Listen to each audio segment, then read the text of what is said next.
பாவ புண்ணியம் எங்கே இருக்குதுன்னா மூலமான குலத்திலேன்னாரு. மூலத்திலேன்னு சொல்ல, மூலத்திலன்னா தான் மூலாதாரம். மூலமான குலம்னாரு. குலம்னா விந்துன்னு அர்த்தம். இந்த விந்து பையில் ஸ்தூல விந்துன்னு ஒரு பை இருக்குது, சூட்சும விந்துன்னு ஒன்று இருக்குது. அப்போ ஸ்தூல விந்துன்னா என்ன, சூட்சும விந்துன்னா என்னான்னு நம்ம தெரிஞ்சுக்கணும். ஸ்தூல விந்துன்றது நீ பார்க்கக்கூடிய பொருள், சூட்சும விந்துன்றது நீ பார்க்காத பொருள். ஒரு ஆணும் பெண்ணும் இணைஞ்சா 100 வாட்டி இணைஞ்சா கூட குழந்தை பிறக்காது. ஆனால் ஒரே ஒரு வாட்டி இணையும் போது அந்த சூட்சும விந்து கீழே இறங்கிச்சுன்னா அந்த ஆணும் கண்ணை மூடுவான், பெண்ணும் கண்ணை மூடுவான். அந்த கண்ணை மூடும் போது அந்த கரு தரிக்கும். கண்ணை திறந்துக்கின்னு இருக்கிறதெல்லாம் கரு தரிக்காது. அப்போது அந்த மூலமான குளத்தில் இருக்கிற விந்துல தான் பாவம் இருக்குது.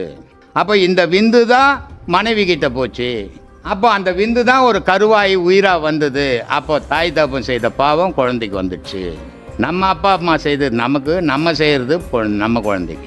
அது வழி வழியாக வருது. அப்போ உடலால் இல்லை பாவம், கண்ணால் இல்லை பாவம், கையால் இல்லை பாவம், விந்துவால் இருக்குது பாவம். இந்த விந்து எதால் உற்பத்தி ஆகுது? விந்து உருவாகுது உணவால் உருவாகுதுப்பா. உணவு சாப்பிட்லாம் விந்து வராது, உணவு சாப்பிட்லாம் ரத்தம் வராது, வெறும் உணவு சாப்பிட்லாம் கொழுப்பு வராது, உணவு சாப்பிட்லாம் காற்று வராதுப்பா. அப்போது விந்து உருவாகிறது உணவால் உருவாகுது. அப்போ இந்த உணவை அரைக்கிற இடம் இந்த வயிற்றில் அரைக்கிருச்சு, அதை கழிவு தள்ளி நீரை பிரித்து ரத்தத்தை உண்டாக்கி, ரத்தத்திலேருந்து மஜ்ஜையை உண்டாக்கி, மஜ்ஜையிலேருந்து விந்தை உண்டாக்கி தனியாக பிரித்து உயிர்னு கொடுக்குது. அப்போது இதை கொடுக்கறதால இந்த கடவுளுக்கு பேர் மகாவிஷ்ணு, காக்கும் கடவுள்னு வச்சுக்குது. சரி, இந்த விந்தாகப்பட்டது யோனி வழியாக வெளியே வந்து லிங்கத்து வழியாக வெளியே வந்து ஒரு பொருளை உருவாக்குனா அது ஆக்கும் கடவுள்னு வச்சுக்குது.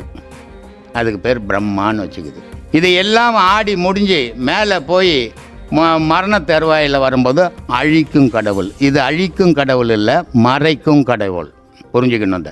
இது மறைக்கும் கடவுள். ஏன்னா ஆன்மா அழியா பொருள், அதை அழிக்கவே முடியாது. ஆனால் தெரியாதவங்க இது அழிக்கும் கடவுள்னு வச்சுக்கினாங்க. எந்த கடவுளும் அழிவை உண்டாக்கவே மாட்டான், மனுஷன்தான் அழிவை உண்டாக்குவான்.